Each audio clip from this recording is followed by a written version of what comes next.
Dory's a speaker now. Hey, Dory, how's it going? Hey, it's going good. How are you doing? Hi, Ursula. Hi, Side. Hi, Rex and QA Prince. Good to be here. Yeah, good to have you. Glad I didn't have to start a whole space over. We can all just hang in the same original space here. Um, yeah, it's been such a lovely day, actually. The weather's been great here. Took a nice walk, as I was mumbling about earlier. And now I'm just settling in with my tea and my notebook in case I have questions so I don't forget them. And Dory, I'm here for your story. I'm really excited to hear about what you have to share tonight, and I know other people are as well. Um, so yeah, I mean, where do we Okay. begin? I usually start with when was your first experience, but I think I'm just going to hand you the mic. When do you feel it's appropriate to begin? When do you feel like Y- it began? Yeah, I think okay, so I've been thinking about this and I've kind of chosen some of the real highlights of the highest strangeness probably of things that happened to me, but I do think it's important to start with the beginning. And my earliest childhood memories are terrifying. Uh, I had snakes crawling all over me all the time, all night long. I slept in a crib in my parents', and I apologize. I have a sore throat today, and I've kind of been fighting something. So, excuse my voice. But anyway, I slept in a crib in my parents' room until I was a little over 4 years old when we moved. But so I had snakes crawling on me all night long, and I would wake up and I would scream and I would, throw my blankets and, hit myself and wake my mother up. And she worked in a factory and had to get up early. So that didn't go real well for me after the third or fourth time. And then I saw disembodied heads in the room often, particularly as a certain lamp would turn into a head and open its eyes, and then it would open its mouth, and then it would disappear. And the snakes kept on. And we were Catholic, and I was at the dinner table one day, and my mom had a picture of the Last Supper above the between the kitchen and the living room. She had a picture of the Last Supper up there, and I would sit there and I'd stare at that thing. And I've never been much for television, and this might explain why. So I'd stare at that thing and I'd watch that thing, and I'm watching these people in this picture having dinner. They're passing bowls, they're drinking out of their cups, they're talking, they're laughing, they're move I mean, I'm watching this. And my mother, after, a few minutes of me just staring at this thing, she like looks at me and why are you staring at that picture? And I said, I'm watching the men have supper. And she just about lost it, combine that with the snakes, okay, that I'm having every night. And I hadn't even told her about the disembodied heads. Now, can you my memories of this started at about 2 years old. So can you imagine? I mean, probably sitting at the table in a high chair watching this picture and going, wow, I probably shouldn't tell her about those disembodied heads. Not that I knew what the word disembodied was, but and how do you explain that it too? So anyway, so those were some of my first paranormal experiences. And then when we moved from that house into the next farm place that we lived at, I would wake up at night. I didn't sleep with a nightlight or anything, although that's amazing that I didn't. Um, but I didn't sleep with a nightlight, and but I would wake up in the middle of the night, and my room would be glowing red. The entire room was glowing red, as if it wasn't coming from the light fixture, and as far as I could tell, it wasn't coming from the windows. So I would wake up and my entire room is bathed in red light. And so I would do what any, 6 or 7 year old is going to do. I dove as far as I could under the covers and went face down and put the pillow over my head and squeezed my eyes really tight and hoped it wouldn't be there when I opened them back up.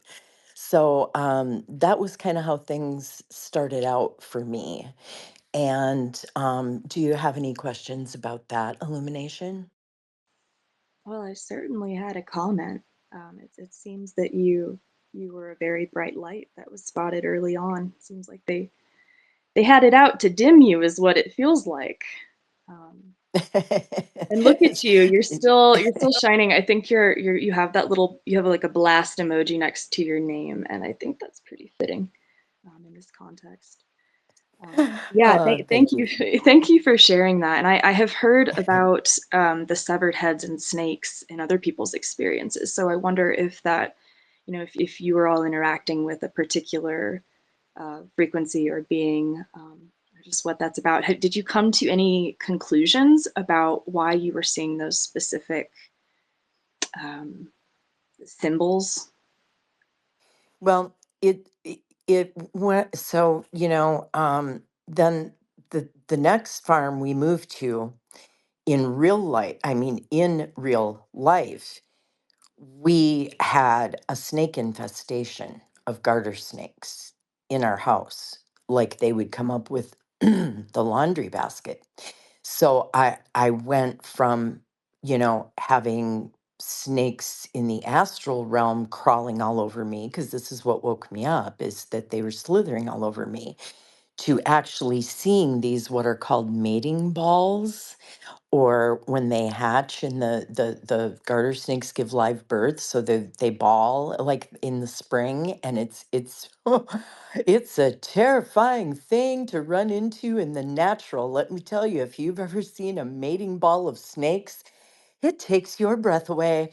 Anyway, so we had these things happening. We actually had the house was actually had an infestation that, like I said, there'd be snakes in the basement. They'd occasionally come up in the laundry basket. There was one in the broom closet one day. I mean, it was, um, and then so I had other, I guess, what you would deem supernatural things happen to me.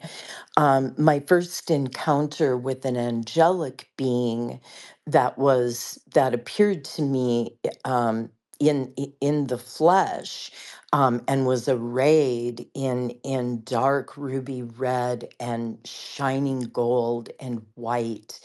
And I was about 5 years old. I was on my way up to the attic to go play with my cousin, and this thing appeared at the top of the stairs, and I fell backwards down the stairs.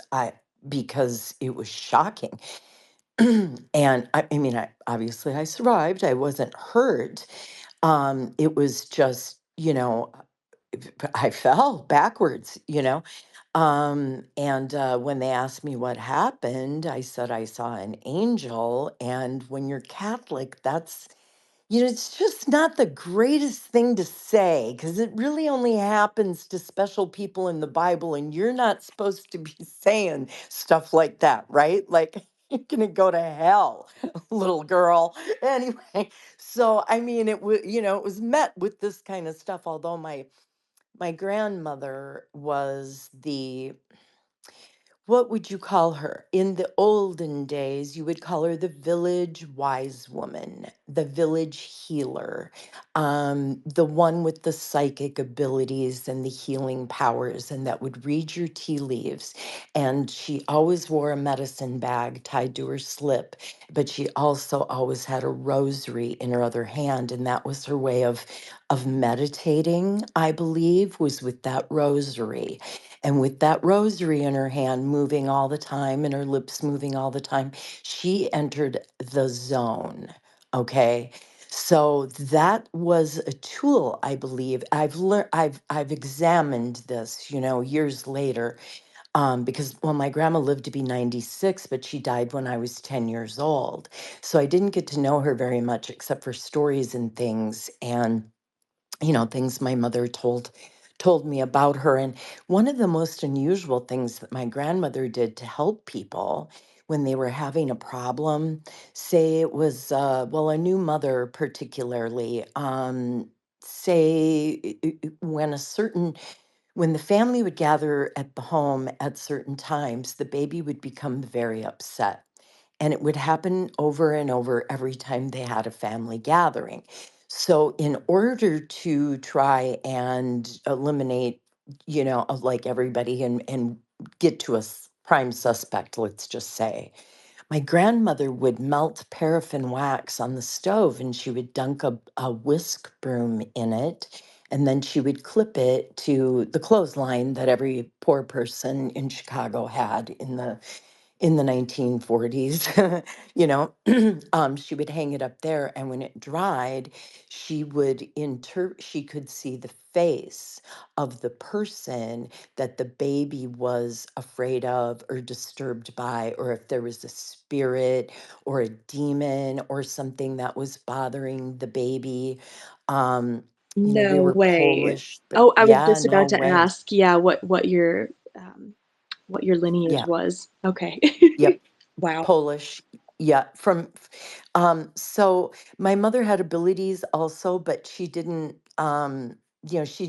pursue them, and what I did was endeavor to try and understand them, which is, how I entered my journey into, the very esoteric occult, including some very dark occult, some orders, and how I eventually ended up working with the non human intelligences for a while. But so this started far back for me. And the first abduction that I thought was a dream. Okay, so I'll tell you about that because this is really the start of it, and of the leaving the purely supernatural oddness of seeing angels, hearing. I'd be outside playing and I would hear what I came to believe were the angels singing. Sometimes they would giggle. I wasn't afraid of them when I heard them singing. I still occasionally will hear them singing. But from moving on from just the supernatural aspects to my first abduction experience, which I thought was a dream. I had dreamt. Let's see, I was in seventh grade, so I was about 14 years old. And my dad had to drive me in from the farm to drop me off to hang out with my friends at the pizza parlors. And we'd walk from one pizza place to the other, right? And we'd just walk around town and see people. And anyway, so we're at this, the hangout, and my dad's supposed to pick me up at, say, let's just say 10:30, okay? And I remember it was raining, and I remember going outside. And I don't know why I went outside, but for some reason I went outside. And I'm dreaming this. So I went outside, and the next thing I know, I'm field, in a field like driveway, way deep into the field, one of those field drives that goes way up into the, end of the cornfield or whatever. And there's three guys, and they're doing very unpleasant things to me in this dream. And so they return me back to the pizza place, and my dad shows up and is very angry with me in my dream still because I am over an hour late, and that is grounds for death with my mother. Okay. Like, I not only got a beating, I think I got grounded for a month. Okay. Oh no. Yeah.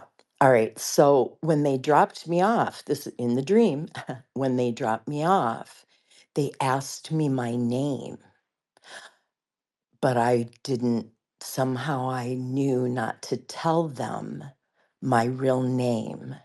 So I said the first two names that popped into my head. Um, and it was a really odd thing. Okay. And they looked at me and they said, "Oh, really?" Um, and they said the name. I'm just going to say it. I usually don't. It's been a long time, but I'm going to say it. They asked me what my name was, and I said Cherry Vanilla. And they laughed and they said, "Really, Cherry Vanilla? That's an interesting name. Well, we'll be looking you up again." And they went away. And, so I wake up the next morning thinking, whoa, what the hell kind of a dream did I have last night? Went to the bathroom. There's blood on the toilet paper. And I'm like, but I didn't have my period. Okay. That wasn't what it was. It was coming from my anus. Um, so I didn't know how the hell this happened to me in my dream. And then I told my best friend about the cherry vanilla thing. And we used to practice telepathy. She lived in town and I lived out on the farm. And we used to look at pictures. And then we would tell each other what we were looking at in the picture. And we did this, 13, 14 years old. It's something we did. So I told her about the dream and the cherry vanilla thing.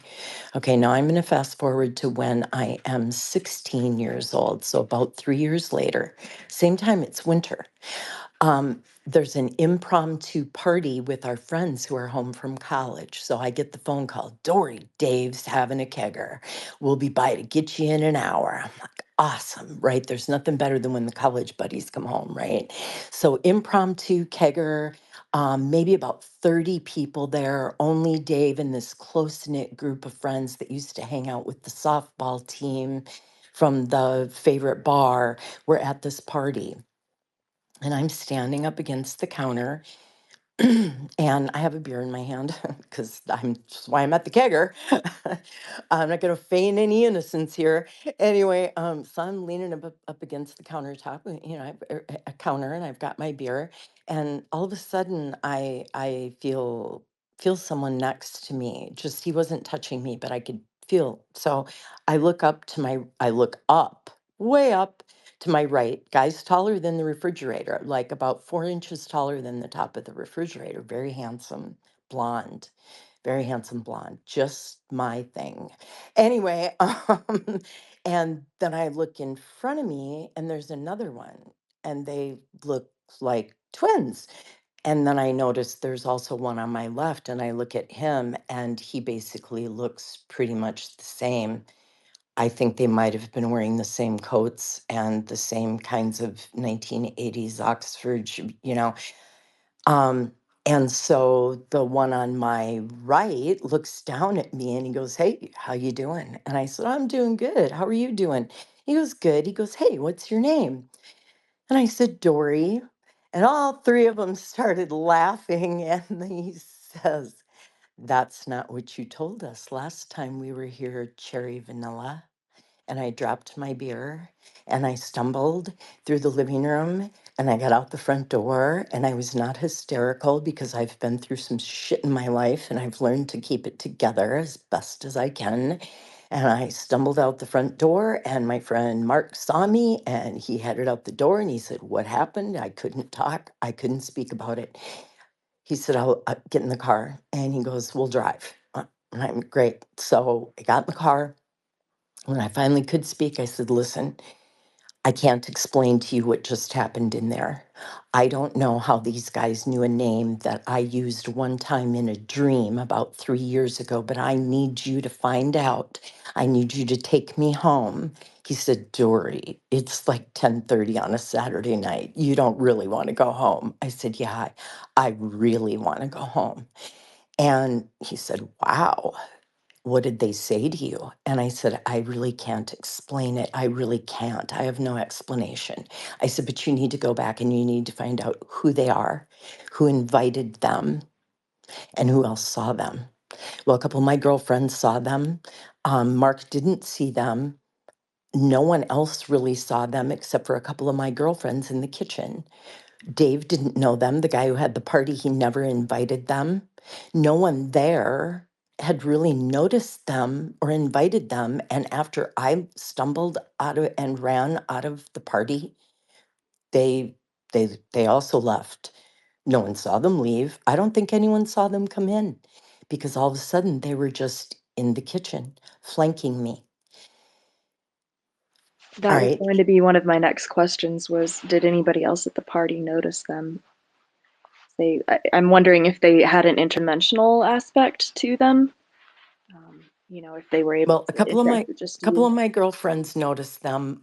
One of the girlfriends that was in the kitchen, her name was Nancy, and she's deceased.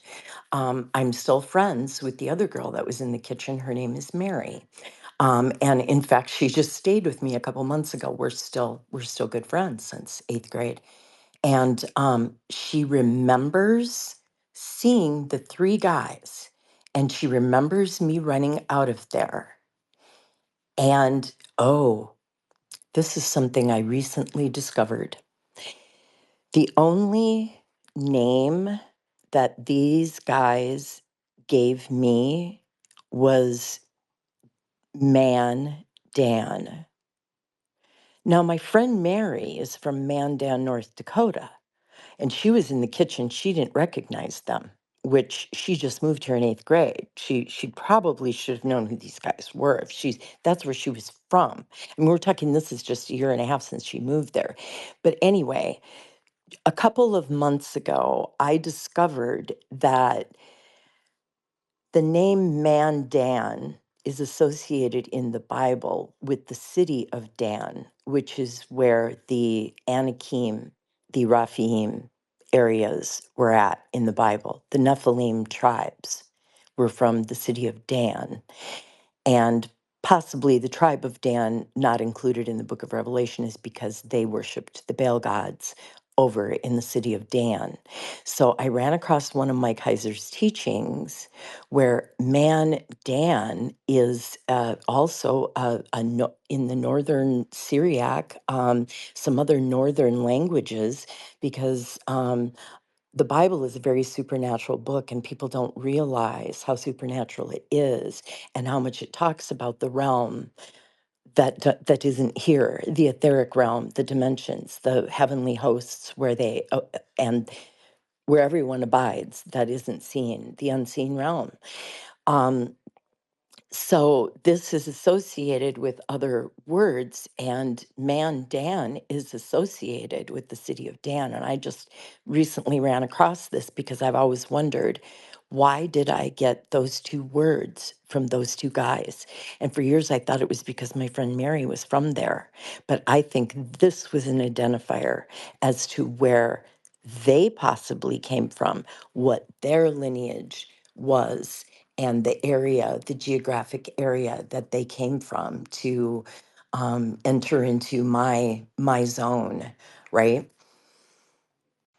Right, and I wonder if that's almost a if they had to reveal that information to you, if there's some kind of contract there. I know sometimes with beings it can be that way. Yeah, because later on, as I endeavored further into occult studies, esoteric books, magic, because I wanted to understand supernatural powers. What were they? Where did they come from? Who got them? I wanted to know everything. My sister still calls me the sponge. Um, I literally read all day long. Anyway, there's just so many books and so little time. Anyway, so I really We're endeavored. glad to have you as a researcher, Dori. You clearly have some tenacity that a few of us lack. So thanks for doing that. Sorry, go ahead. So the Selco library became a thing when I was 12. It was for rural kids, right? Out in the boonies, they're going like, man, these poor kids during the summer, they're gonna like they won't have any skills left by the time they come back to school in the fall. We better find a way to get them some books. So you could order these and they would mail them to you. It was absolutely free. There was no postage or anything, thank God, because I have strange phobias. I have problems mailing things. It's real weird. I don't know. Anyway, like I can't let it go, right? Anyway, so they would just send you'd put them in an envelope and these books would come back. My parents didn't care what was in the catalog. My mom ordered me encyclopedias that were really weird. They were always the A and B encyclopedias. So, I don't know much when it comes to D through Z. But anyway, so the first three books I ordered were a book on transcendental meditation, a book on ESP that was by Uri Geller or about Uri Geller, and then I ordered Mein Kampf because I had relatives that were Polish that were in the camps, and I heard a lot about Hitler. I even had some old relatives that had the number tattooed on them. So I wanted to learn a little bit about Hitler, and I wanted to learn about TM, and I wanted to learn why Uri Geller can bend spoons with his mind and I can't. Anyway, so I I have a I question though, yeah, Dory. I go don't mean to ahead. interrupt, but did your mom know you were reading this, or did you have to sneak it? Was it Oh on the no, down low? she knew I was reading it. She just really didn't ban anything that I read. I mean, really, she figured if I was reading stuff that was good because I couldn't read for a long time because I have such severe dyslexia.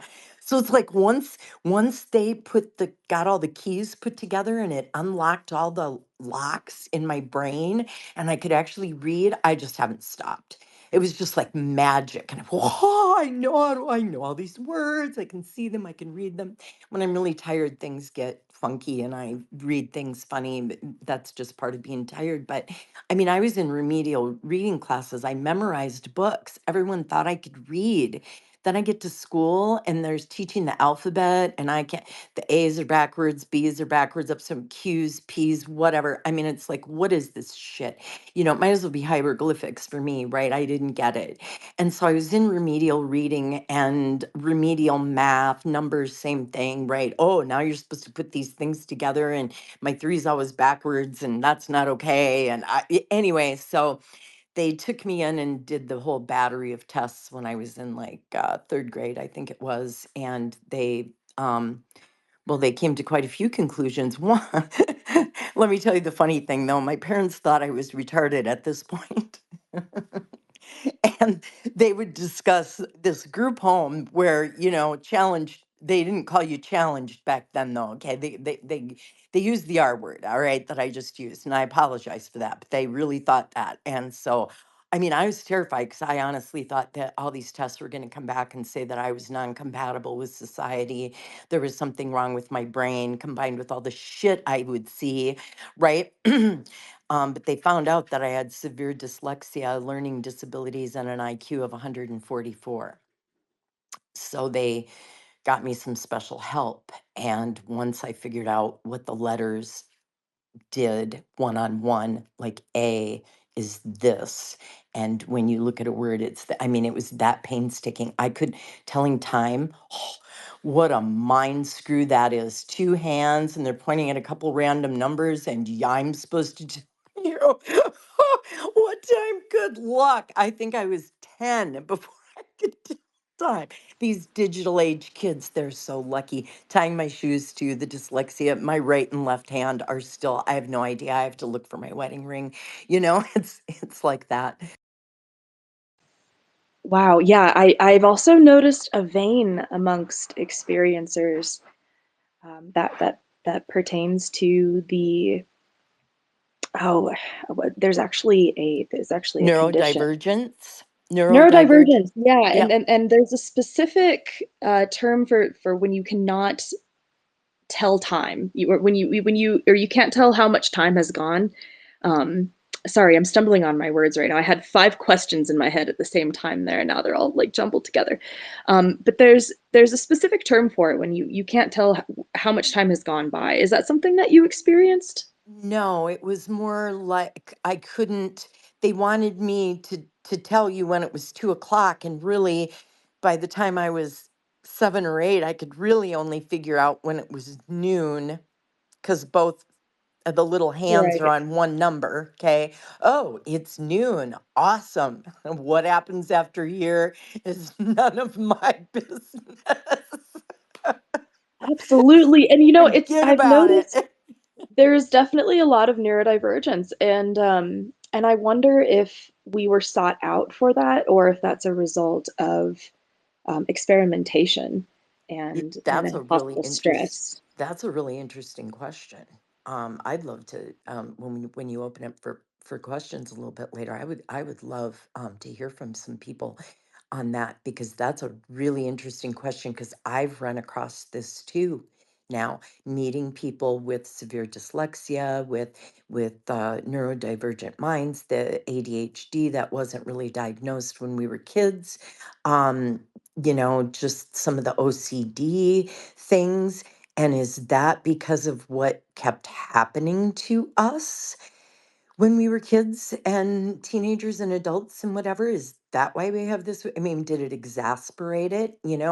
Was I born with anxiety?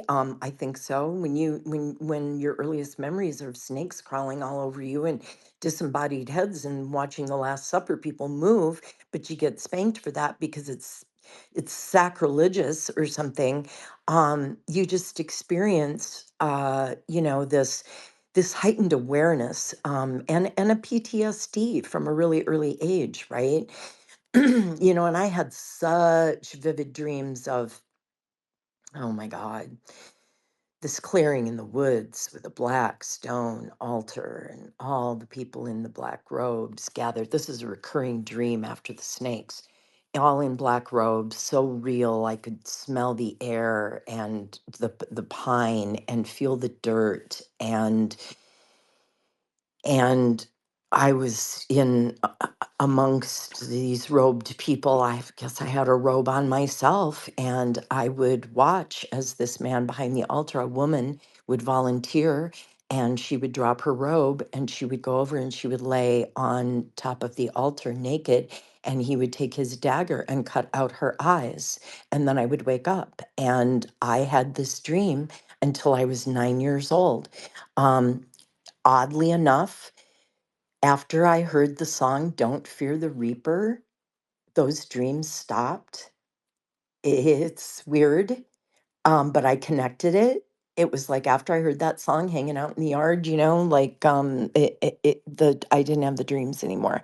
So I don't know if that was who knows? I don't completely understand how all this. That's why you know, we want disclosure. We want to hear from other people in the field. We want to read Jacques Vallée and Carla Turner and J. Allen Hynek and oh my gosh, Nick Redfern's book, Final Events, about the Collins elite. And I'm just so grateful for this work trying to put everything together, because what I did was I went into the I basically, because of the reading material that I was reading, I really started practicing magic at probably about 12 years old, if I'm being completely honest with myself, unbeknownst kind of to me. Like it wasn't like I realized what I was doing. I've told this story before, but well, I mean, just like as a speaker, but anyway, uh, I loved I spent a lot of time in the woods. I was raised on a farm. I was alone. I didn't like really see kids my age till I was in kindergarten, honestly. And so I would spend a lot of time out in the woods. And I believed in fairies and elves and gnomes and the creatures and things like that. And the wind. I already told you that I would lay on a rock on windy days because I could hear voices in the wind. And so I would lay on the rock on windy days and listen. So I loved the color of the moss in the on the trees in my woods, and I loved the color so much. I was inside wishing that my eyes were that color. So I went to the eye doctor when I was 8 years old. I was born with brown eyes. I went to the eye doctor when I was 8 years old with brown eyes. Had to get glasses at 8 when I was 13 years old. Same eye doctor so I had to go every year from 8, to the rest of my life. Okay, so at 13, my mom agreed to let me get contact lenses for my birthday. And I go to the eye doctor and he's looking in my eyes and he's got a funny look on his face and he looks in my chart. I hadn't noticed. And he's looking at my chart and he's looking in my eyes. He's going back to my chart, looking in my eyes. He gets all exasperated and he says, I said, "What's wrong?" And he goes, "Dori, you are an enigma." He goes, "Do you know what that is?" And I said, "No." And so he explained it. And I said, "Why?" And he goes, "Because you've been my patient since you were 8 years old. And I know that you have brown eyes. And I'm looking at your chart because your chart says you have brown eyes. But I'm sitting here looking into your eyes and they are green." So something was happening already with What do you whatever I suspect? Do you suspect it was your own willpower, or was there something else at play here? uh, I endeavored to study it and I do understand what happens in the ether. I understand how remote viewers, I practiced that when I was young. I astral traveled like almost spontaneously. As a child, I had to learn to keep myself from, like, I'd wake up and I'd be looking at myself from the ceiling, right? And getting back into my body, so I had to, like, really learn to control that, to not do that spontaneously. And then of course years later I did it, freely. And so I've spent time in the realms, as it were. um I There is an energy current, and it is the what the magicians work with. It is the power of the magician's will over the forces of nature. It can be developed. It is a power. The military knows about it. MK Ultra was a lot about it and how it could be manipulated. People with natural abilities were sought out, whether by the entities that exist in the unseen realm or humans. Okay, looking for this. We've been sought out. We've been sought out through history. My bloodline is very sketchy.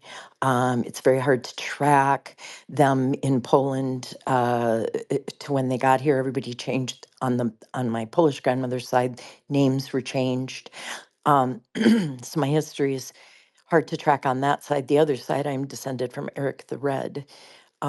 So anyway, there's Can you that. explain in brief who that is for us, for those who don't know? Oh, Eric the Red was a Viking that allegedly came over here to the United States. Like, I don't know what, the 1100 or something like that. Fair. It was back in the Viking times. I don't know. Somebody in the other side of my family, my dad's side of the family, researched this whole thing and had a big conference in Iowa about it because it was a big deal, I guess. Whatever. I didn't go, but they sent me all the paperwork and stuff like that. So directly descended from Eric the Red on my father's side, and again, my mother's side's pretty sketchy.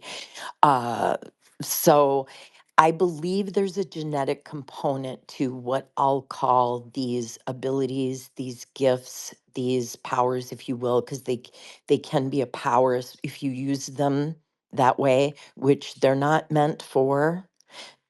They're meant for what you've seen in, like, say, the prophets in the Bible.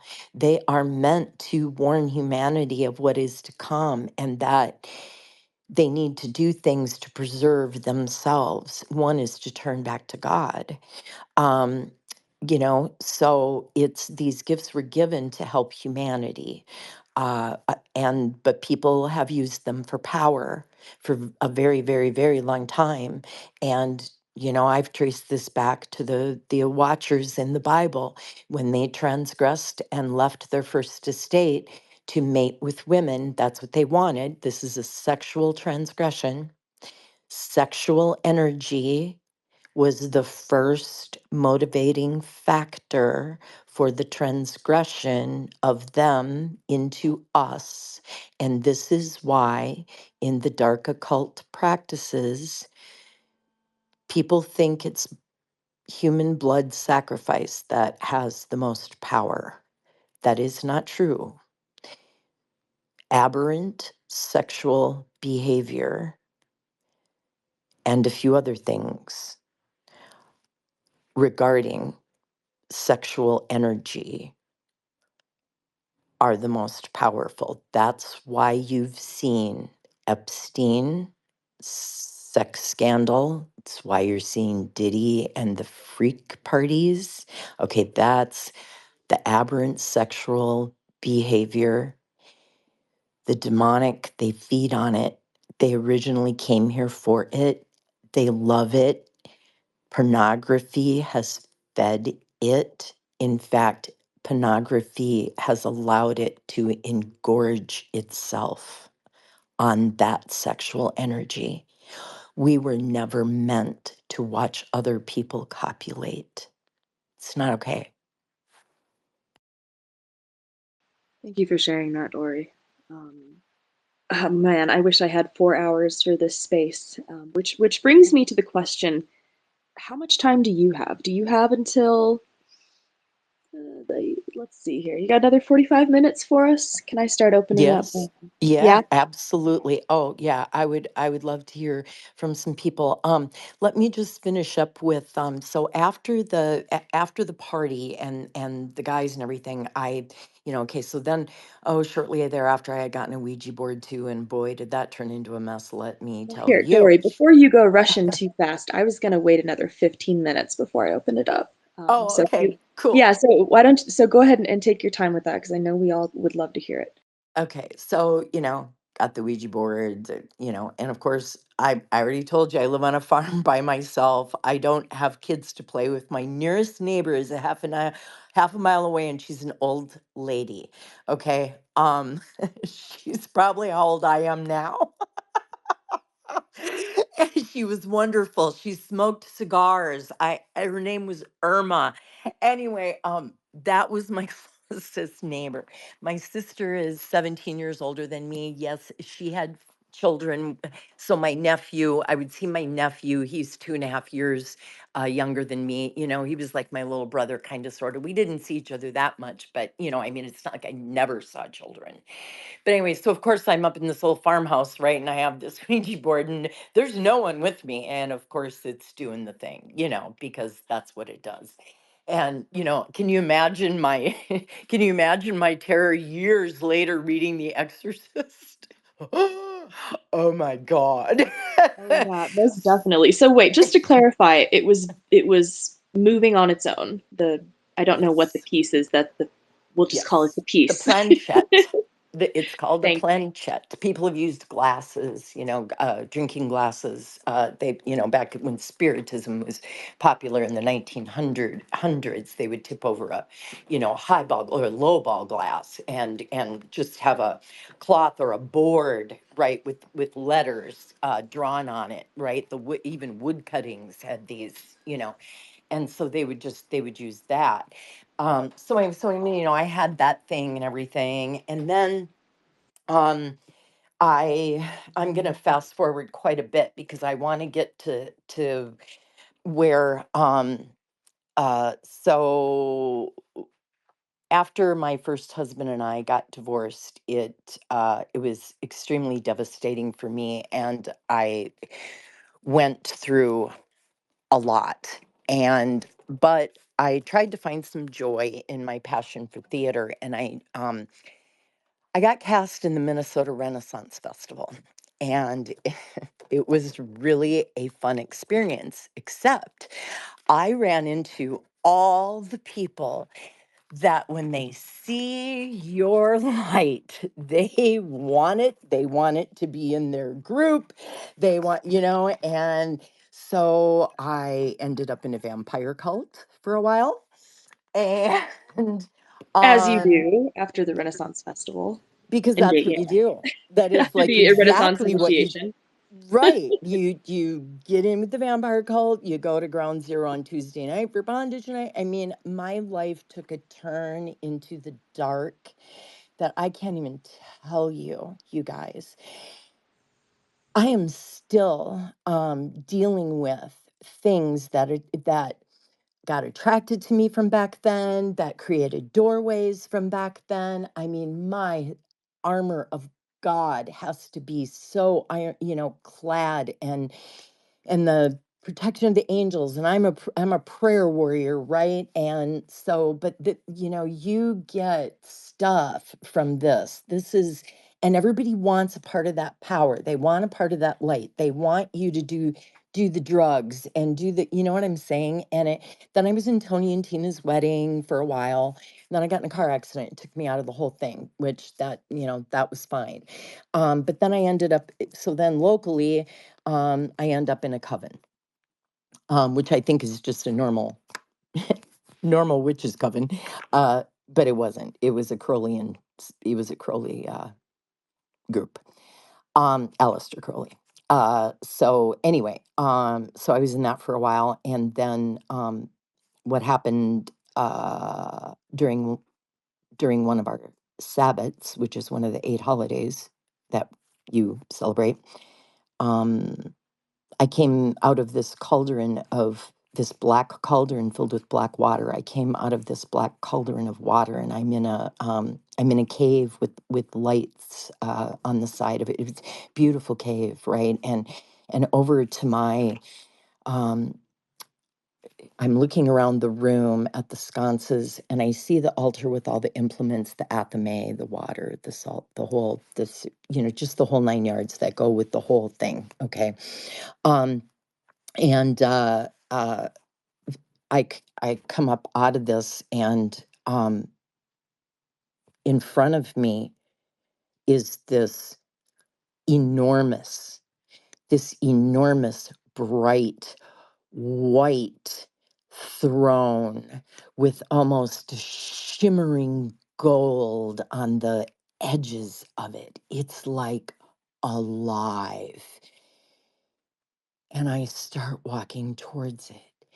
And as I get closer, I am overwhelmed. I know this is Jesus Christ.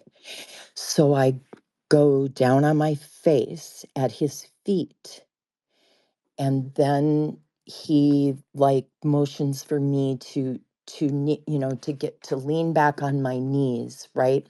So then I come up to my knees, but I don't look at his face, but he shows me his wrist, and he shows me my wrist, and there's a golden thread that is attached from his wrist to my wrist, and his other hand is pointing to his father, and he says to me, all of this is unnecessary, meaning everything in the room that I just described. All of this is unnecessary. You are connected to me and my Father through me. And then the meditation was over. The high priestess called it. I left very quickly. She noticed that I had left quickly. I sat with this for about 3 days going, I have to turn in my robe. I can't be part of this anymore. I've gotta. So I called her. She knew something had happened. I turned in my robe. I explained to her, and she said, "But are you sure it was him?" Oh yeah, I was absolutely sure. But I was still I was gonna run in a different direction now. I ran straight for, and I am not disparaging anyone. This is my story. I ran straight for the New Age and Christ consciousness, and boy, that crowd, from going from the pagans and the magic and the coven to the ETs, the abductees, and they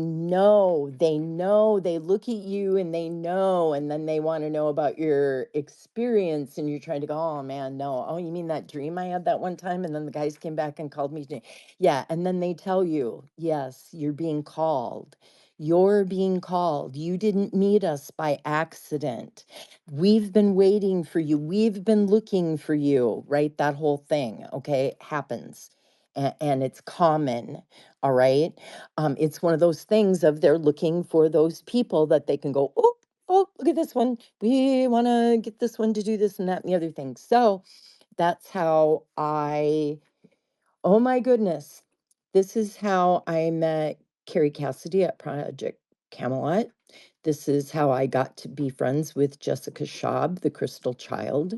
She is the one who told me, I mean, we got to be really good friends. We talked on the phone almost sometimes 2 or 3 times a day. Although I did look her up a little about a year ago, just to see where she was at, because after I had the big change in my life, we didn't contact each other anymore.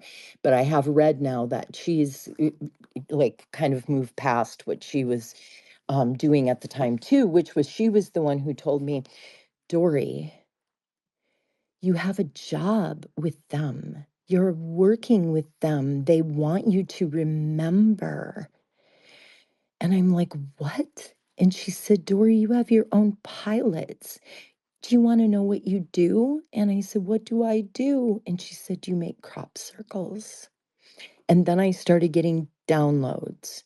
And then I had beings take me that identified themselves as Palladians.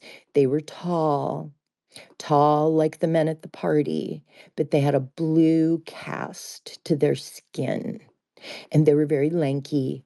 And they identified as Palladians. And they would take me into battle scenes sometimes too. And they would teach me how to avoid the like evil factions and their lasers. And they told me how to make myself invisible and other like things. And so I got this download of symbols because I needed the download of symbols into my mind so that when they picked me up to make the crop circles, I knew what symbols to use because it's a thought thing. We all concentrate on the message and we look at it and it supernaturally goes into the shape that you see in the pictures. It's a lot of hyperdimensional quantum physics, hyperdimensional like symbols, magic symbols, sacred geometry. At that time, when I was willingly going with them, they wanted representations of 3-strand DNA. And I remember finding the original caduceus and them telling me that that is exactly what it is that I had found what they meant by that original with the two snakes going up the rod was an old, very old, ancient representation for 3-strand DNA. So then I started working with the Great White Brotherhood, the Order of Melchizedek, the secret chiefs, Aleister Crowley called them. Now everyone calls them non-human intelligences. I started working with them, meaning that I openly contacted them in the very same manner that Christine Morgan at Lucis Trust describes how they do it. It's the exact same books. I still have them. And you communicate with them if you've seen Three Body Problem and you've seen the meditators. That's so close to being reality. I would almost have to say they just changed the name to throw people off just a little bit. Because there are mediums that step forward and receive the messages. And so I was doing the whole thing there. And then I got connected with a very, very, see, this is what happens when they give you a lot, then they end up wanting a lot. And this is when I found, okay, so I had already gone in and got initiated as a shaman by a Chilean medicine woman who wanted me to come to Chile and live with her and study with her for another 3 or 4 months. But I was getting married, so I didn't go. The next thing that happens is a few months after I get married, I run into one of my friends who's going to see this woman in Minneapolis named Cindy Dale, who has written about 12 books on energy. One of her most famous books is called Everything is Energy. So she had a class, she's teaching people about how to develop their intuition. And oh, am I interested? Oh, hello, don't threaten me with a good time, right? With a couple of girlfriends, we go up there every couple of weeks for these classes. Cindy Dale now does conferences with Deepak Chopra in freaking Fiji. Anyway, She pulls me after class one day and says, they, please pay attention to this. She pulls me after class and says, Dori, they told me you have a book. And I said, actually, I have a few. And she said, no, one that they want you to write. And I said, well, I have a few things in the can. Which one do you want? Do you want this one about the blah, blah, blah, blah, blah? And she's like, no, not that one. Give me something else. And so I throw this next thing down. She goes, yep, that's the one. She said, get me 5 chapters and an outline by the next class. She taught classes, and her literary agent was Anthony J. Benson. And so I did the first 5 chapters because I had already had it researched and everything. And I assumed that they were going to release it to the adult market. And then when I brought her the 5 chapters and the outline, and she came back and she said, yeah, we want to offer you a 3-book deal, and we're going to market it to teens and tweens. My heart sank to my stomach. I went, what? I don't think that's appropriate for this age group. This is really dark material. And she said, no, that's where that's where we need to highlight the market. We need someone to come in and fill in behind J.K. Rowling. This is the way I was being groomed by these people. So then she starts getting mad at me because I'm not writing, and she's calling me up to have sessions with her all the time. She says, you're not writing. I said, no, I'm not. She goes, what's the matter? And I said, I can't, I'm very uncomfortable she goes, you just have writer's block. Come up for a session. So I come up for a session. And in the last session, and this was the last session, and this is because after this, everything got bad, and reflecting back on it, now I understand why. She brings me into a session, says, okay, because you're in your meditation now, you're looking around, you put yourself in the astral realm, okay? And now she wants to know what you see. I said, I see a throne. She goes, okay, who's on it? I said, my father. She said, your father God, or your father Jesus? And I said, Jesus. And she said, okay, you're holding on to something. And I said, no, I'm not. And she goes, yes, look around. You're holding on to something. And I looked at my arms in front of me, and I had my arms wrapped around this huge boulder, this huge rock. And I said, I'm holding on to a rock. And she said, that's the writer's block. Let it go. So I let go of the rock. And some of you in here are going to understand exactly what happened to me at that moment. I became chum for the astral monsters and sharks. I wouldn't do what they asked, and they got ugly. They attacked me brutally almost every night. I couldn't sleep. I stayed up all night to avoid them. The attacks just got worse and worse. They tried to take me into hell. They had me pulled halfway through a portal. I'm not sure what stopped it. I might have said, God, help me in my mind. And then this was around Thanksgiving. And then a couple weeks after that, I was listening to Coast, because, when you're not sleeping all night long because you don't want to get taken and beaten and abused, you listen to Coast. And there was a man on there named L.A. Marzulli. And he said, the UFOs and aliens are Genesis 6 all over again. And what happened to me next was I was thumped in my chest with the hardest thump I've ever felt in my life. It knocked me backwards onto my sofa. I took a breath and I went to my shelf and I got all witches and magicians have Bibles. They know them better than most Christians do. I went to my bookshelf and I got out my Bible and I went to Genesis 6, and it's about the incursion of the fallen angels. And I knew right then and there that what that man had just said to me was the absolute truth. And my attacks got worse and worse. They almost dislocated my hip one night. My migraines were almost, they were so debilitating. Anyway, besides having insomnia, right? And so anyway, I wrote to him. I wrote to him a couple weeks after I heard the show. I finally said, I've got to write to this guy. He knows something, and I think he knows how he can help me.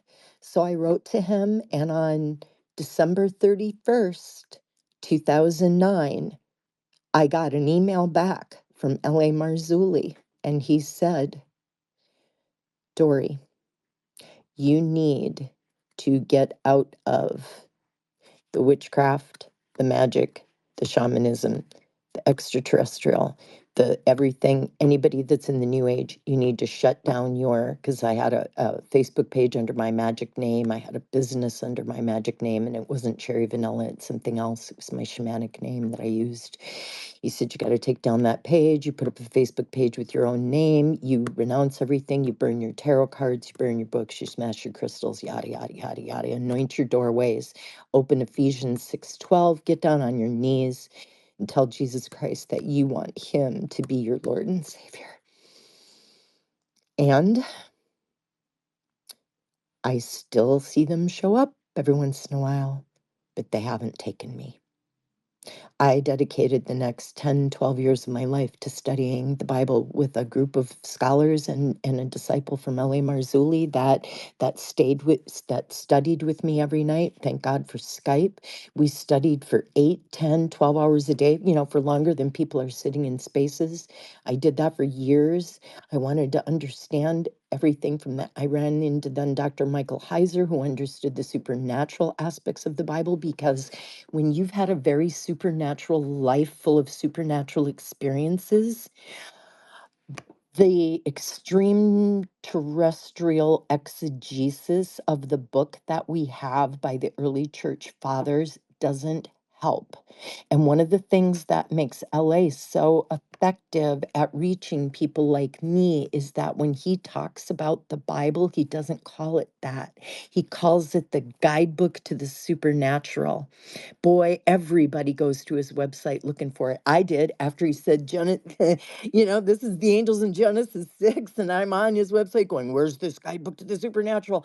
And pretty soon he says, also known as the Bible. And I went, what? What is in this Bible? What have I missed? Now I've been given, now when I read that book, and I've studied a lot along with Dr. Heiser because I really want to know about all the supernatural aspects going on. It's really important. It's really important for this time because there are good and there are bad forces, and you need to be able to tell the difference, so that's why I decided to start talking about my experiences, because if I can help other people get to a place, where, they're not being tormented and tortured, I want to be able to, to do that as well. So, it's just, so now, like I'll read something and it becomes 5D to me, like, because there are things in there that people think are happening on this earth that are happening in the host of heaven. And so I think part of what I'm supposed to be doing is helping people to see how very supernatural what has happened in the past has been, and that it's really not that far away from what the phenomenon the experiencers are experiencing. We might be close to 6 degrees of separation in this, and I think it's important right now. Thanks. Oh my gosh, mic drop. Thanks. I don't know how you can drop the mic with a thanks, but you did, and you did it wonderfully. Um, I feel like we just don't have enough time to get to your whole story, Dory. We might have to have a part two in the Oh, future. I mean, that's, yeah, I mean, because there's, that like, after that there's not a whole lot again until, because okay, so I shut the door on this thing, right? I listen, if you would have told me 10 years ago I'd be on some space on Twitter sharing my experiences that I dealt with, that I shut the door, that I put them away and said I will look upon these no more, ask the devil to take away every gift he ever gave me and only replace it with what God wanted me to have, and here I am talking about it. Wow. It was a stretch for me. It's like I woke up one day and well, because I follow Game Tech podcasts, he started having Fringe on. That's how I met Fringe. And Ursula's been in there, and UFO Sarah and Tupacabra and Astral. And I'm like, so he's got these people in there. I'm listening and I'm thinking, Dory, Dory, Dory, you might have to start talking because you might have some pieces. And those pieces might be important for some people to hear, So thank you. Thank you for having me on. Thank you for letting me share. It's not easy. Fringe knows, Ursula knows. These aren't easy things to talk about, especially I even went down a very dark road. But because I did, I see so many similarities. There's so many data points that intersect and connect. I'm actually working on a video, a book, want to bring these things together for people. I want to extrapolate data from Jacques Vallée, from, other people, and I want to bring it together in something really cohesive that people can look up and go, okay, when this happens, then like who over here in this area of phenomenon, or who over here in the occult does this, because one of the things I can tell you right now that is common is what a magician or a witch would call summoning. Well, CE5 is summoning. So there's one common thing right there. Thanks. I'd love to Right. hear It's from some interesting. folks. Oh yeah, absolutely.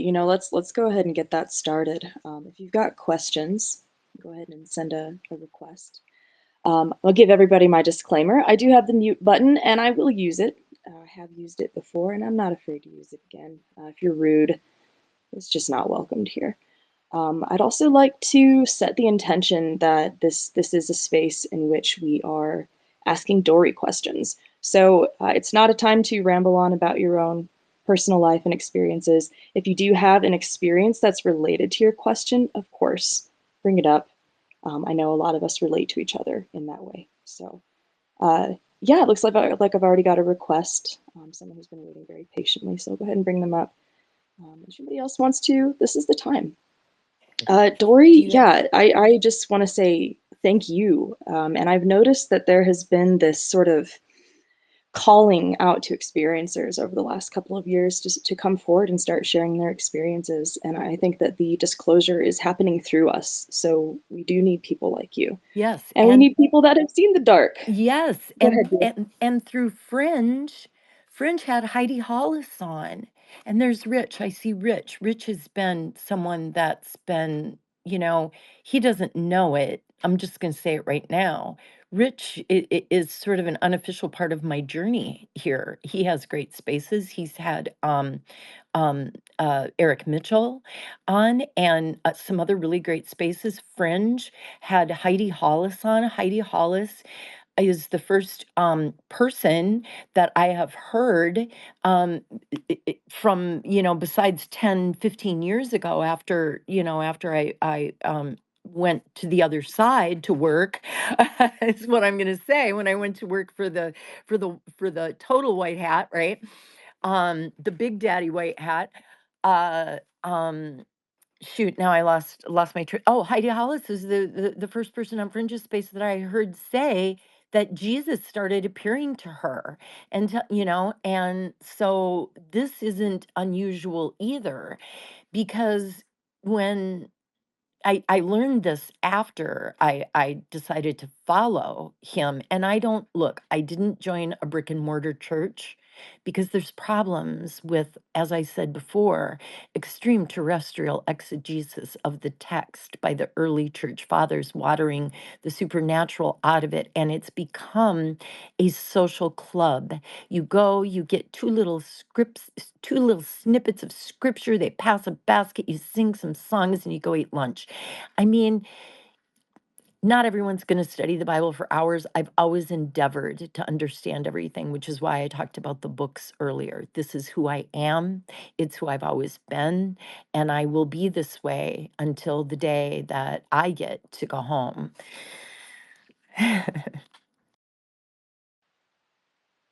What a light, Dory. I can see why they've been trying to take you out. They probably saw this coming and they were going, we gotta get rid of this one before she starts speaking to Ooh, I everybody got and dropping all these befriended by a, bombs.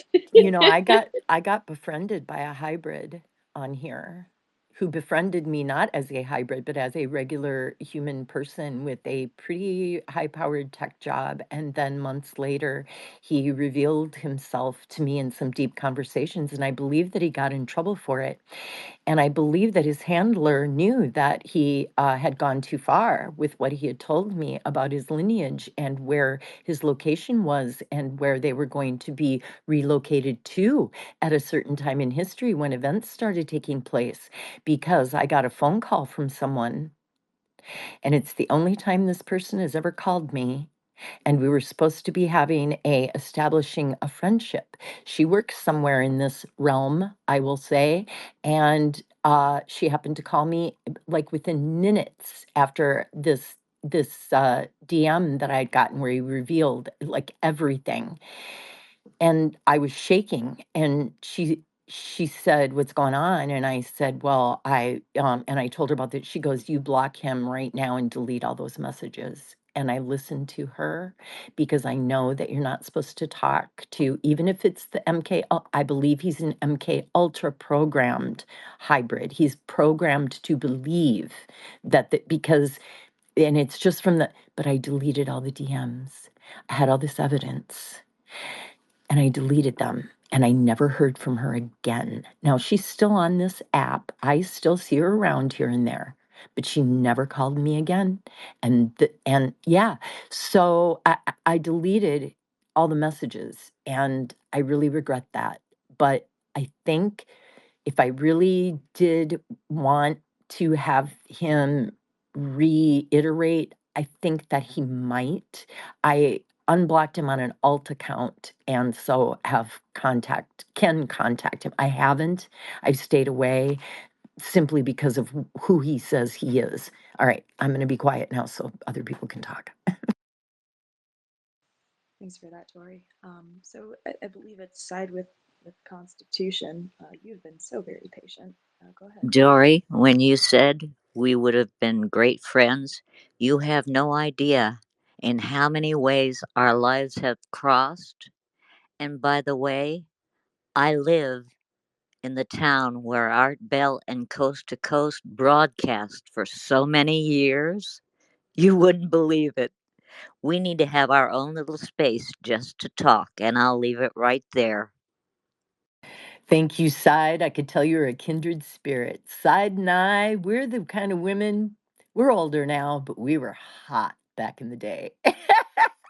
I mean, I closed out the Renaissance Festival at an event called The Smoker, and the director gave me three notes. One, my costume was too skimpy. It wasn't even made out of leather. Anyway, but and then I had to stop making the pole smile quite so much. And the last note he gave me was, "You're not going on first anymore." And my face kind of fell, and he said, "You're going on last. You're going to close out the show." So we had a little hot tamale in our background too. So maybe that's what still shines through. But you're right, Yeah, just Side. keep the heat rolling. All right. Well, Ursula, you've also been very patient. Go ahead, dear. Hey, Dory. Hey, Helen. I absolutely love all of your spaces, and I try to support every single person that comes to tell their story. I really think that every person that tells their story is so brave. I was driving earlier at the start of I think about like 15 minutes in, I was driving with my daughter to go jog, and um, I look to the west, and all of a sudden there's a big bright light, like a huge bright light. And then she's like, "I see it, Mom, I see it." And I was like so shocked, and I was like, Dory's telling everything she's saying is the truth. And that only happens once in a while, I'll be honest and say that, like, I think it happened during Fringe's space and, some other people, so, just wanted to say that I love your story. I think that a lot of people would be terrified of the things that have happened to you, but you don't seem, scared at all, and I think that you're so brave to go through all that and still be here and tell us your story, so I just want to say that. Thank you. Thank you, Ursula. I enjoyed hearing your story on here too, and I appreciate you here on X and the things that you post. And I'm really grateful for many of you here, because again, it's not easy. I think the thing is that I think I've had to realize now that I I was born to experience the things that I did because I had to be honed into. s- Um, I'm not going to say that I'm stronger than anyone else or anything like that, but I have had to face terror in real life too, many times. And actually, it's a miracle that I'm still alive. I've had some, I'll tell that in another space one day. Anyway, so I think that part of it is because some of us have gone through some of these really terrifying events and things, and even events in real life that are really traumatic. My mother died, well, we were in a car accident, but her aorta ruptured and she was dying in my arms before I graduated from high school. And my youngest son died tragically and suddenly 2.5 years ago, at 32, from alcoholism in the midst of one day before he was supposed to go to long-term treatment. So I've had a lot of personal trauma as well. Yeah, I was sexually abused from 2 to 5. So there's just, which also probably helped me dissociate and hang out in the astral a little bit more than most people. From what I understand about MK Ultra, it's a tactic, right?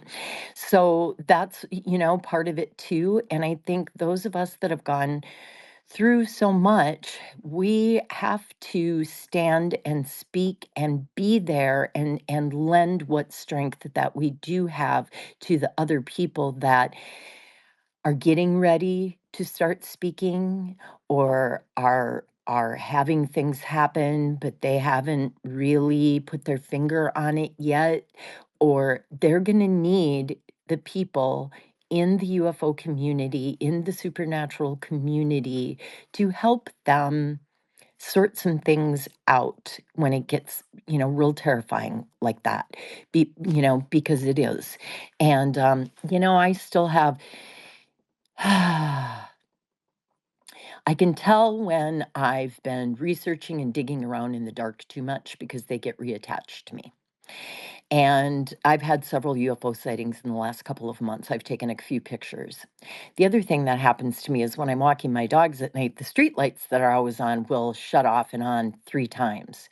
And I just look up and I say an expletive, "Not today, Satan, not today." Or I just look up at him and I go, "Fuck you. I rebuke you in the name of Jesus," right? Because I'm that serious. It's like, don't mess cute, cute street light trick, because it is one of the things the demonic will do is mess with your electronics. That's one of the first, phenomenon that I experienced throughout my life, was getting my television messed with and electronics and radios and stuff like that. So, I just tell them to, like I said, F off and, go back to where they came from. I'm not impressed.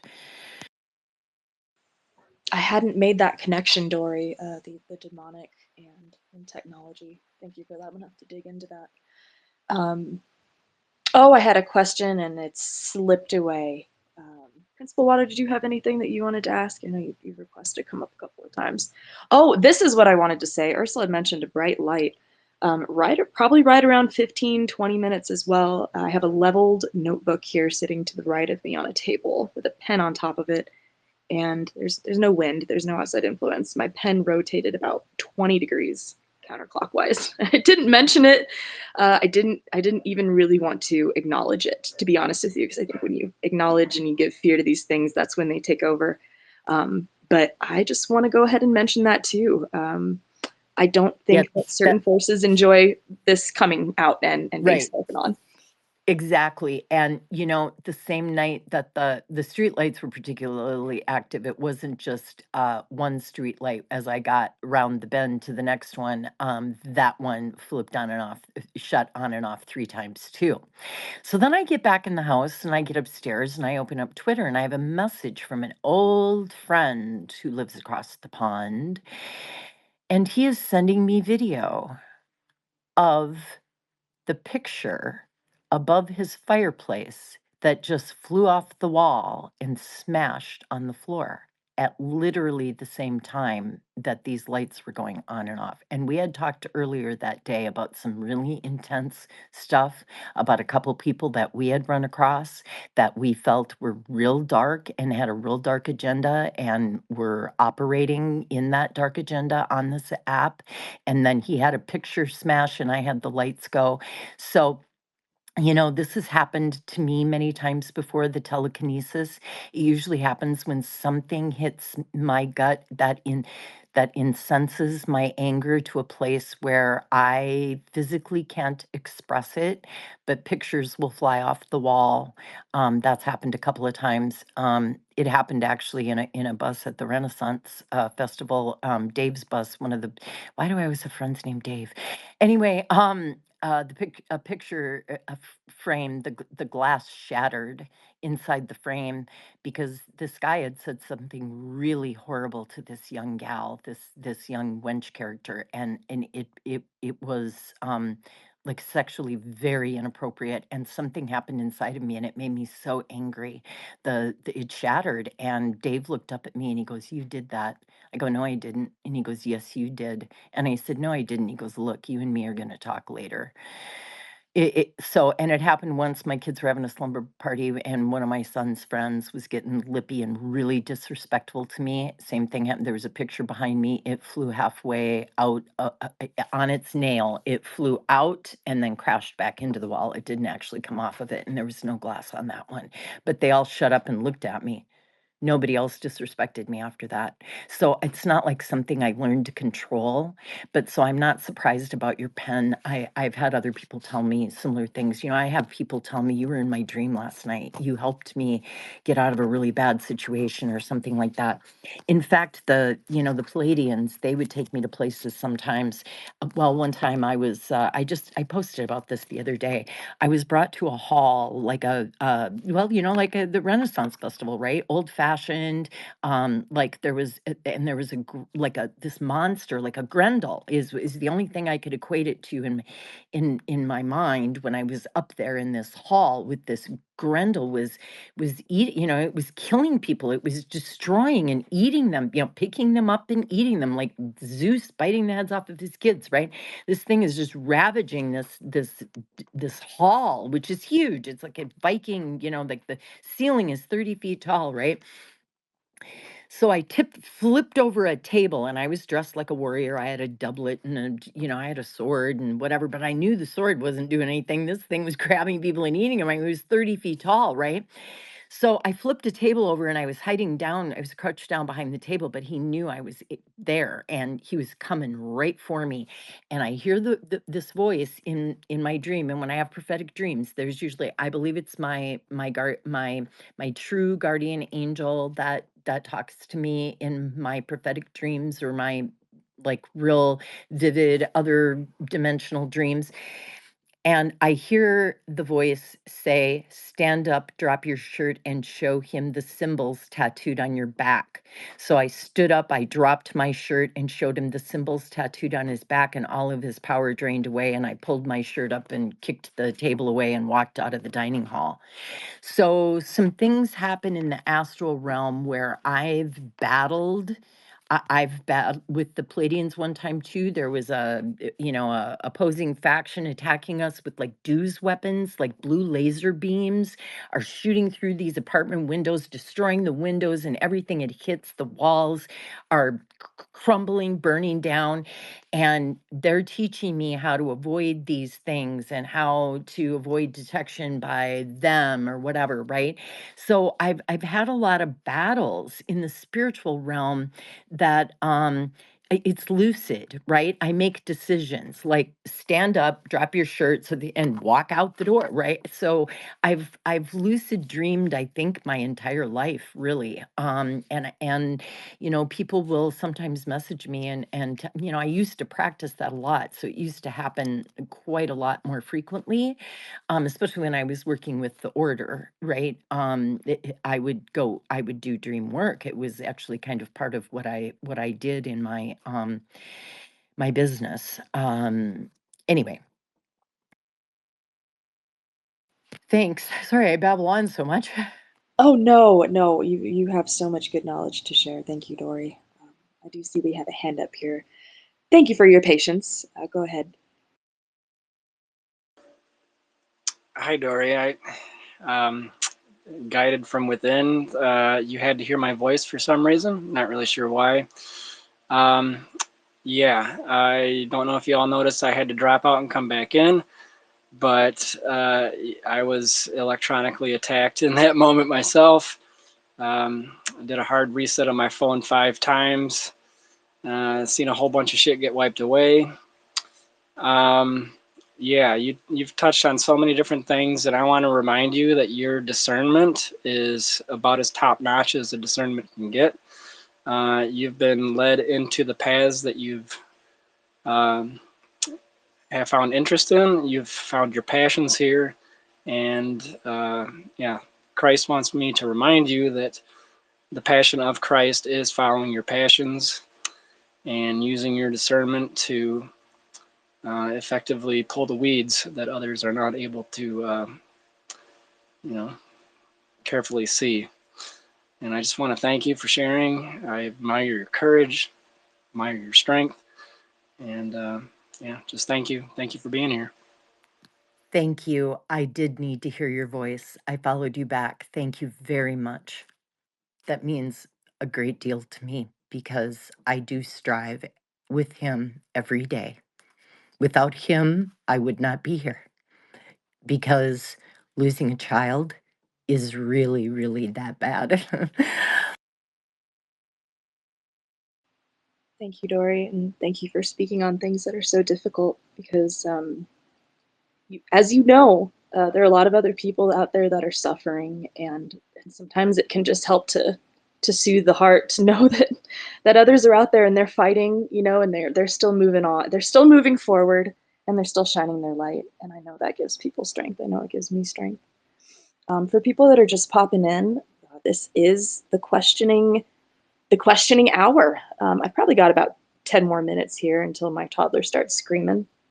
So if anybody else wants to pop up, I see we've got a hand up right now, so go ahead. One thing I wanted to mention, and I'm pretty sure Dori knows it, we have people that are targeted individuals in the United States, and it's a recrop and redo of the MK Ultra that's been forwarded and forwarded and forwarded and redone, and they are able to hit us from all across the United States with a technique that's electronic and is very dangerous. And I know they hit me when I started to research this for these people and I started to tweet it. I have some defense against it, but I'm telling you, they hit me hard and I was very sick for about 2 weeks. But I believe they actually tested it in Cuba and China with the embassies there, and what they did with their brains, they actually seriously injured them and caused holes, little holes in their brains. Those people are going through the VA and trying to get recompense, and they're seriously injured. So I know that this technique is very dangerous and can be used in a weapon. And I think that's what they used in Lahaina, Hawaii, and in Texas, and in some of the fires in Canada, but I can't be sure on that. But I think there are people amongst us, like Dori, that can fight this stuff. And I think there are others that don't have quite the abilities like Dori. There are people like myself that don't have quite the skills, not even close. But we are out there, and I think we can combine to fight this. I wonder if anyone else sees that and sees that we might have that ability, and I drop it there and let Dory talk. Well, uh, you know, some of these weapons that are going to be mounted to aircraft that actually are ours, um, is going to be used, whether it's used on other countries, the drones with the munitions. Game has talked about those in his space. Uh, those kinds of things, there might be something to painting your roof blue. But some of that stuff, I don't know if I'm not sure about that. I have the tones in my ears. I've had them since I was a kid. Like I said, when they put me through all the testing and everything, I don't actually remember that it was called GATE, but they would take me out of class and constantly, it was like every time they took me out of class, they tested my hearing and they made me play with this deck of cards. They said it was they said it was a matching. So I had to always do this matching game. Well, years later, I find out that the cards they're using are those ESP cards, right? So, I mean, there was some weird stuff that went along there. And I've had strange encounters with official looking men in big black cars and weird crap like that, right? But I don't know. I think my spidey sense is a bit of a gift, like being able to leave that party before those guys could get me out of there to do things to me again. And then the last time 3 humans showed up that I knew weren't humans, they showed up at a conference I was at where I had done some summoning of UFOs for the conference. And the next morning, one of the conference organizers comes into the breakfast area to get me because there's people outside asking for me. Well, I'm on in the highest elevation in Utah. No one knows where I am except for my sons. Okay. And 3 people outside that are small, thin, with long black hair, real straggly looking, wearing black leather, looked like something that just walked out of the Renaissance Festival. 2 men and a woman, and I don't know who they are, and I couldn't understand what they were saying, but someone could understand. They were speaking kind of a Pictish language, and they were asking for me. I go, what do they want? They want you to go with them. Oh, hell no, I said. No, not today. I'm going home. I am not going with these. No, I'm out. So I don't exactly know what they were about, but they can find you no matter where you are. Once they've connected with you, you've got a tracking, something allows them to track you because, they'll I'm talking about this more now, and then I get real threatening DMs sometimes, right? From, or they'll befriend me for a while and then they'll turn dark on me and warn me to be quiet, or this is going to happen, or that's going to happen. It just goes with the territory, right? So I hope that I have enough strength to help the people that are going to need help when things start going sideways a little bit, because it, along with like when Fringe and Danielle and UFO Sarah have their zombie prep spaces, being prepared mentally and with supplies can help you at least have some level of comfort if you're going to have to stay in place while shit's going down around you. Maps, paper maps, you need an atlas. If you need to leave, you need to find a place that's not near the coast, but that has water, fresh water. You need to be looking at some of these things. I'm not saying we're all going to have to flee our homes, but some stuff is going to be happening climactically, I believe. The space I was in with Fringe last night, and they had a wonderful guest. I'm sure most of you know who he is, Tom Mack. I may be saying that wrong. He really had so much great information on. And also, I've heard other people say, this cataclysmic cycle that we're in also seems to be connected to increased UAP, UFO sightings and activity. I don't know if things are spreading apart or the magnetosphere gets weak and it allows them to slip. I haven't quite gotten there yet, but I'm on it. Yeah, I think that you're on to it.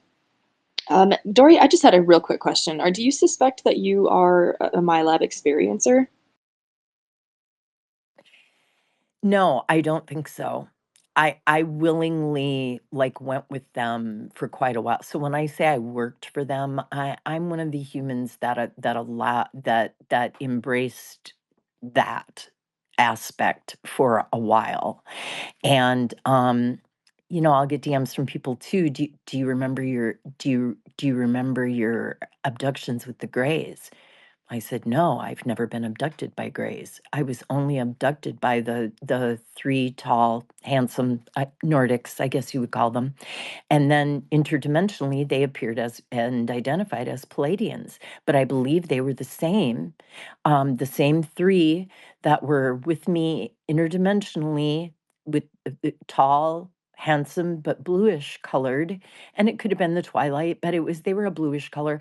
I believe that those are the three men that took me the first time that I thought was a dream and that showed up at that party using that name that I've only used with them.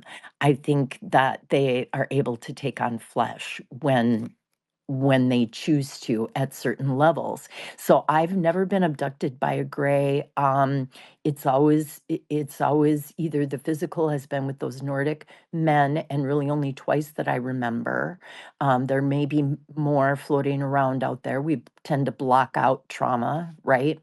So who knows? And those picked people, I have no idea what was going on there, but you don't just drop out of nowhere looking like you came from 15, no, more like 1150, like 1150 the year, and you plunk down on the highest mountain in Utah to ask for me. What the hell is that all about?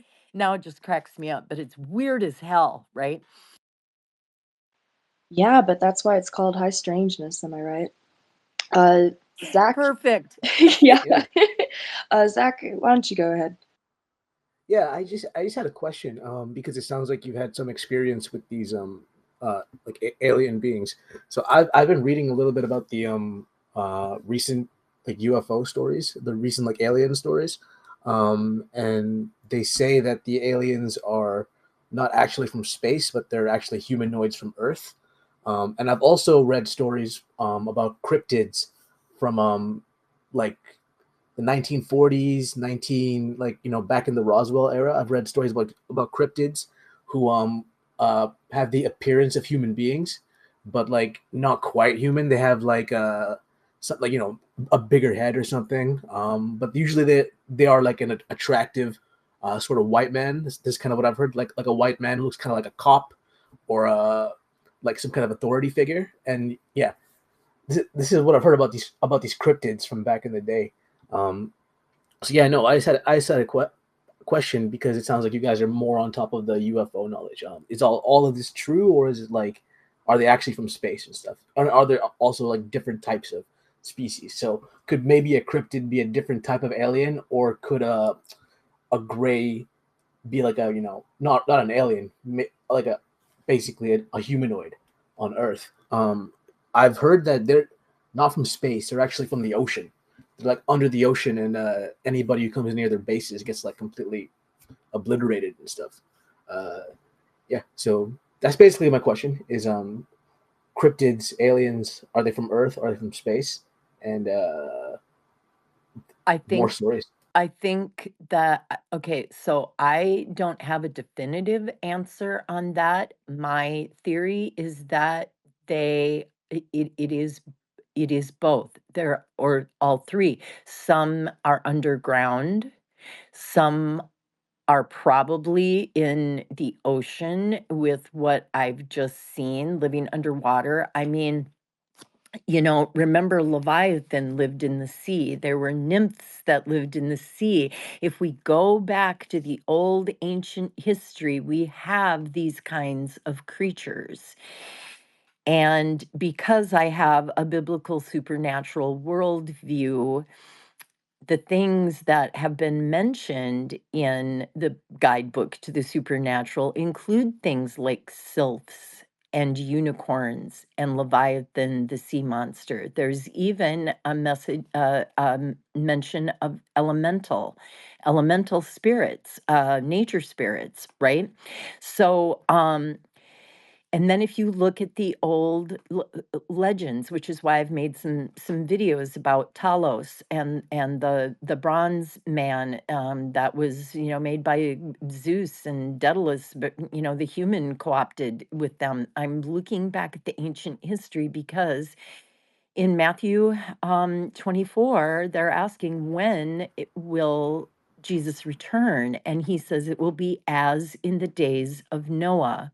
So if you go to Enoch, the Ethiopian book of Enoch, the book of the Watchers 1 through 6, First Enoch 1 through 6, it gives you the rest of the story that happened in Genesis 6. It gives you the backstory, and then if you look at the Mesopotamian. And I ran into a really great presentation yesterday by a Mesopotamian scholar, an actual Babylonian scholar, and his presentation was absolutely excellent. I'm going to go back and watch it again. But these things were in all the legends. They were there. They were, and I believe what we're seeing is that, as in the days of Noah, is happening again. And the only good part about Darren Aronofsky's version of Noah, the movie, is that he actually had the things flying around, right? I'm not sure if they would exactly look like, but at least he tried to represent as part of what the supernatural that was going on there, right? And Is according that to movie good? yeah, and Sorry. according to Dr. Heiser, the only giving in marriage that was being done in the days of Noah was the because men actually began to give their daughters in marriage to the Watchers. They gave them their daughters. So humans co-opted for knowledge, for technology, because the Watchers taught technology. All the technology came from them, including how to remove a fetus from the womb by a sword or knife or it's abortion. Okay. They taught they taught men who were born, who have a sinful nature, how to sin even better, if that makes any sense. But so that's kind of where I've tracked it. I think we're seeing the old things back again. The reason why I was so fascinated with Talos is because these spaceships, how are they physically here, right? How are we retrieving crash stuff? Then I run across the story of Talos, the bronze man. He was a physical machine god that was here. He was given to Crete to protect their shores. He threw rocks at the ships, and his blood, which is the blood of the gods and angels, is called ichor. His ichor was held in by a bronze nail in his ankle.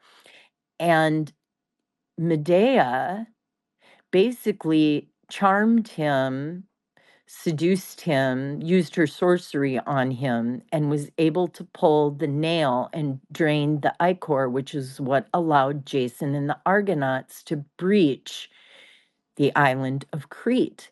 So this story of a machine appearing and being physical in this realm, there's provenance for that, and I find that really fascinating. Oh, cryptids. Okay, so Bigfoot is just Enki. That's my little joke for the Sumerian fans. Because remember, Enki was covered with this thick hair. Okay, anyway, never mind. Bad joke. I'm not good at jokes. I'm too dumb to understand that reference. I'm not gonna lie. But the most realistic cryptid that I've heard of was actually in a cave in Afghanistan. Did you guys hear about the giant in Afghanistan, the one with 2 pairs of teeth, and he had like ginger hair, and he was apparently like 10 feet tall. Is that the And he killed a Kandahar bunch of giant? yeah, the Kandahar giant. Yep. Well, those tribes, the tribes that anything that you see in the guidebook to the supernatural, also known as the Bible, when you see Zumim, Anakim, Avarim, okay, those are all the Nephilim tribes, and they're all in that area around Mount Hermon, northern Syria, city of Dan. Mount Hermon was their access point. And I'll tell you something else. Gog in the Bible is not physically on this earth. Gog is more like what Jacques Vallée calls Magonia. It's the dwelling place of the gods. So we have a supernatural battle. Not everybody's waiting for, Armageddon in Megiddo, that battle. It's a spiritual battle. That's what I believe. I believe it takes place. It's a battle for us. It truly is. It's a battle for our souls because we were created very special. We're very loved. We were actually created a little less than angels, but we are the ones given over to judge the gods with the little g, the Elohim. We will judge them. It's important to watch what they're doing and pay attention to what they're doing because, things that run around raping you and kidnapping you, I have some judgment about that. Like, you mean like, is this more about like real life or more the Well, supernatural stuff? well, supernaturally, but it's not really cryptids. I'm not into cryptids too much. I don't know if anyone is here. I'm not sure what to think. I think Bigfoot could be real. I really do. I actually have a footprint that I photographed in Oregon that I for the life of me, I'm going, man, there is no way. And I've shared it a few times on X. I can share it again. But so I think that there's a possibility that Bigfoot exists in the woods somewhere because there's a lot of real estate in the United States. We're not like, we're not like Poland, which is the size of what Philadelphia or Pennsylvania or something. I mean, maybe not even. We have a huge country, and there's a lot of forested area here still. So, I mean, that's a possibility. No, I don't think cryptids rape people. I'm talking about like abductees, contactees, the ones that are taken to the my labs and have their eggs Oh taken, yeah. their sperm harvested. That's not a cryptid thing, I don't think. And I'm not sure what's going on with the cryptid situation. I haven't gone there. I don't know, Dori, but I want to see your Bigfoot footprint. Well, guys, I hate to say Me it, too. but I'm definitely getting to the end of my allotment of time here. I'm gonna go ahead and ask. I hope that it's Principal Waters still. And also, does OA? What does that stand for? I just have to ask. Go ahead. So OA is overall awareness, or original awareness. And it kind of ties into a message I want to give everyone in the space. A reminder that Jesus told us all, greater things than he we will do. And I want to remind everyone that the reality is the supernatural. It isn't the social dogma that we're told. And I want to remind everyone too, and I'm feeling this is going to be a reminder. It's not going to be anything new. It might be something that's really buried within you, but be unpredictable as possible, folks. It is it's one of your greatest supernatural abilities. Absolutely. I thank you for sharing that with us, and I resonate with what you just spoke on.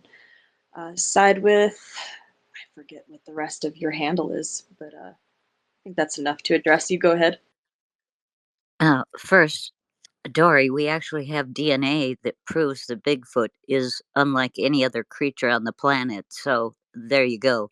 The other thing I was going to say was, they have actually discovered red-headed white-skinned giants in Nevada that are 10,000 years old, but they keep it hidden. There is one little museum where you can request to see them in the back room, but they keep it hidden because it politically is in defiant against the Native American narrative, so they keep that on the down low, if you will. But they do exist here right in Nevada. So what are you going to do with that, folks? And I'll drop that right there.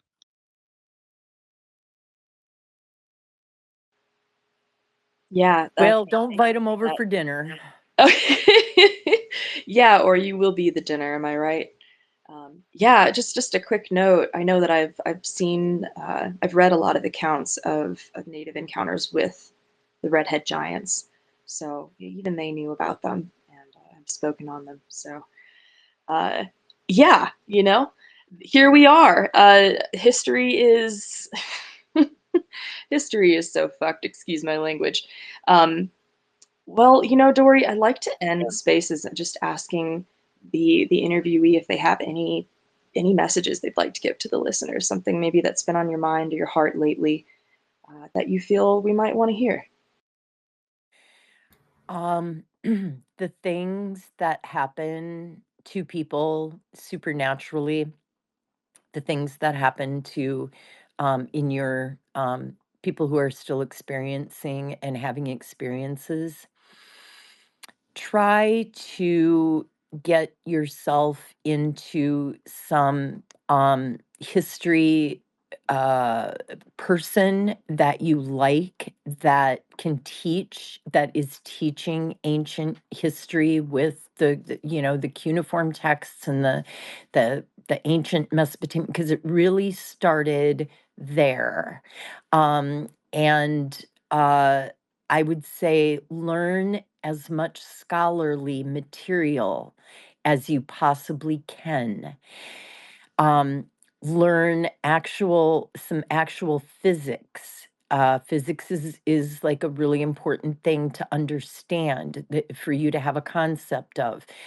Quantum entanglement, I think, is involved here. So I would just get some scholarly resources and I would start studying ancient texts. I've been on a Enuma Elish thing this week again, and I just found a Babylonian scholar. I listen to Mike Heiser every day because I can just listen to his information over and over again. And every time I do, I find something new. Like I just found out about the elementals, which are mentioned. The language in English loses the true like object sometimes of what it is. And so he was talking about Second Kings, or the place where Saul goes to the Witch of Endor to get Samuel, and that's where the elementals are mentioned in that chapter. And I found that really interesting because in Ephesians 6, when it talks about putting on the whole armor of God, it starts out with, we do not battle against flesh and blood. And I believe that is a very, very accurate, true statement. We do not battle against flesh and blood, but powers, principalities, the rulers of darkness in high places. And then there's something else too. And I mean, archons are mentioned in there. So these things are in all the ancient texts, and they tie together. So I even think, like I said, that story of Talos can try and help us understand how things like machines can become physical from the other realms and be put here. If we can kind of grasp some of what was happening in ancient times, it might help us. Like I said, I think the phenomenon and what was happening back in Mesopotamia, the Levant, in ancient times are about 6 degrees of separation. And so, but I would just encourage everyone to really use scholarly material, like verified by more than one scholar, because I'm going to tell you, again, this is not going to be popular. There is not a version of the Emerald Tablets of Thoth that is anything that's been translated from hieroglyphs. It doesn't exist, or papyrus. It was a book that was written by an adept who crafted a narrative. He was a magician, okay? And he wrote this book, and it's been presented as some kind of ancient Egyptian history. Well, ancient Egyptian anthropologists, archaeologists, sociologists, whatever. No, I'm sorry. That is not, it's fiction. So I think it's important to find real scholars dealing with real material, people who are vetted, people whose material has been, I hate to say peer reviewed, because, we sometimes hate that, but it's honestly, you've got to get to really the truth of the nuts and bolts on the terrestrial side, so that, as you dig deeper into the supernatural side, some of it's going to make sense, because there's going to be crossovers with beings and legends and myths and things like that. Even this Babylonian scholar talking about Gilgamesh.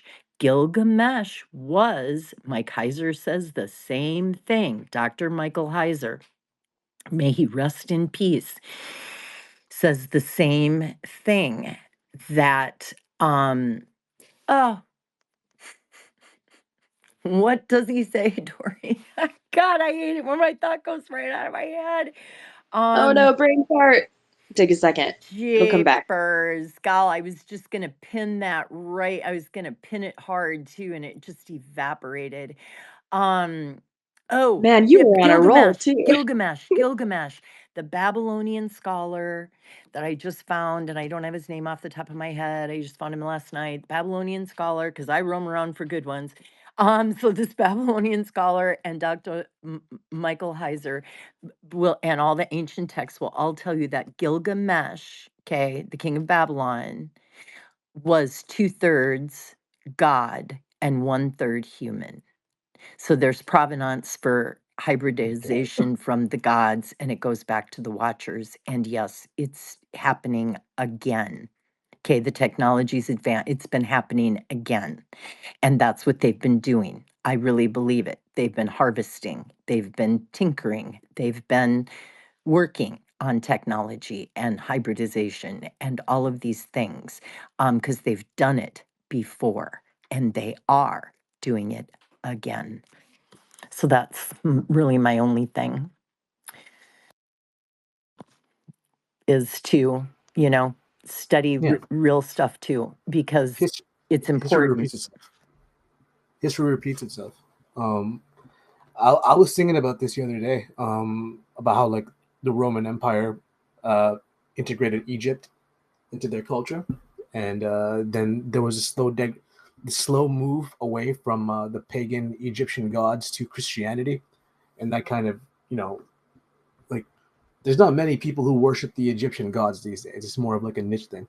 But Christianity is still the dominant religion. especially in white nations. But right now there is kind of a like mass immigration is kind of like happening across the world, and there is that degradation of Christianity as a culture, because what it like the other cultures are a bit pagan. It's very similar to the Egyptian gods, really. You know, if you look at the Hindu gods and the Egyptian gods, it's like similar, a bunch of wild demonic creatures and stuff. Uh, it's history is kind of repeating itself, I think. Yeah, and to know your history is to know yourself. Well, hey guys, I hate to do this. I wish I could go on all night because Dori, you are a well house of knowledge, and definitely going to be tuning into more spaces where you speak, because you are not only just a well house of knowledge, but you deliver it in a really wonderful and relatable way, which is so important for so many of us, just to feel like we're speaking to another human. Um, well, guys, like I said, I wish this That was could go awesome. on. Thank Yeah, you. thanks, guys. Thank you Dori, so thank you much. so much. I say this in almost every space. Everybody's time is just so priceless and so valuable to me, and the fact that you're all sitting here to hear Dori's story it really does touch my heart. And I know that as an experiencer, I appreciate that people are interested and they want to hear about this and shed light. So thank you, everybody. You're so appreciated. Thank you, Dori. Thank you, all the questioners. You were all so lovely and so respectful. And I can't wait until the next space. Not having space next week. It's Thanksgiving. I'm taking a week off. I hope you guys all take some time too. And Yeah. I Hail think my Dory. next guest is Shane Franks. So yeah, take care, everybody. Have a good night.